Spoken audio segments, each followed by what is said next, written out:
Okay, my name's Fred Bunch, and I am the Chief of Resources Management at Great Sand Dunes. I've been at Great Sand Dunes for 28 years, and but I started as in interpretation, and then they created a resource management branch, and I was the first and the only person that's been the chief of that branch. Please describe the overall approach to land management at the Sand Dunes. Good question, and I think one of those. Quite a while ago, I was at a meeting, and it was at the park or in the area, and it was a operation evaluation, and we had some people from our regional office come down and ask us and talk to us about how well we were doing our jobs and how effective we were. And at the meeting, I mentioned that we really needed a resource management strategy. We really needed an idea to help us as resource managers prioritize where we should spend our time and money, and our efforts. And so that strategy kind of became our processing, or the way we approach the challenge of resource management. And the strategy was to define the system that we're here to protect, and then ask ourselves, do we understand all parts of that system, whether it's biological or hydrological or cultural? And then as we try to understand those, can we monitor those and manage them, and then evaluate our actions? So that there was a little flow chart kind of thing that was set up, and so that kind of came in really handy, Gwen, when we were expanding the park. We could say, this is the system that we're here to protect. These are key pieces of it that need to be included.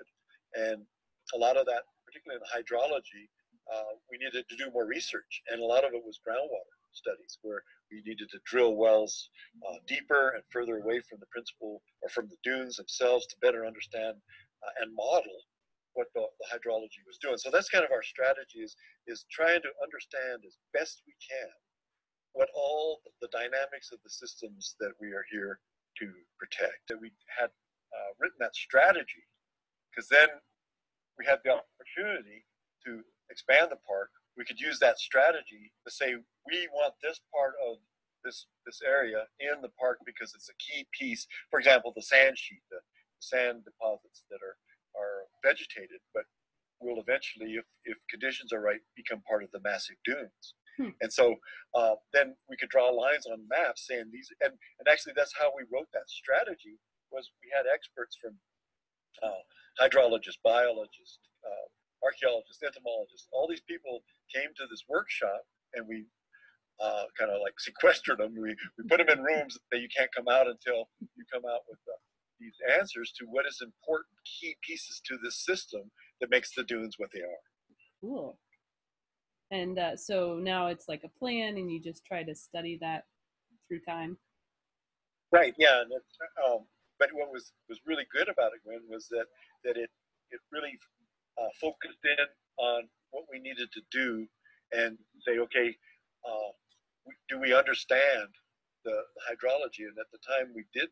So that's where we needed to drill more wells, and move them further away and deeper, and these kinds of things. And then also the same thing with in the biology, to look at and then we have inputs and outputs, like migrating birds are inputs, and other migratory animals are input output. But the key thing that when the plan was being written was to focus on this corner of the San Luis Valley, in particular the closed basin.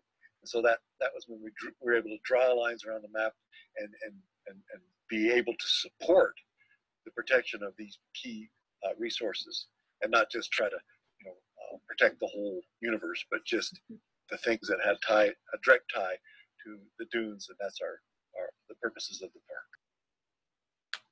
Sure. Yeah, this is our centennial year as a National Park Service, and so we kind of look forward, but also we're looking back at how far we've come as an agency, and some of the great decisions we made, and maybe some of the ones that weren't as but the Park Service the spirit of the agency is all about the future, and about protecting things for future generations.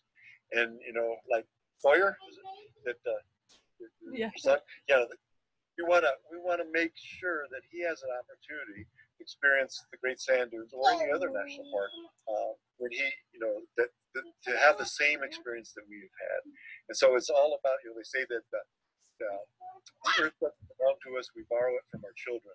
And so we want to make sure that what we've done will be available for him when he is out and enjoying them, and then his kids, and your great grandkids.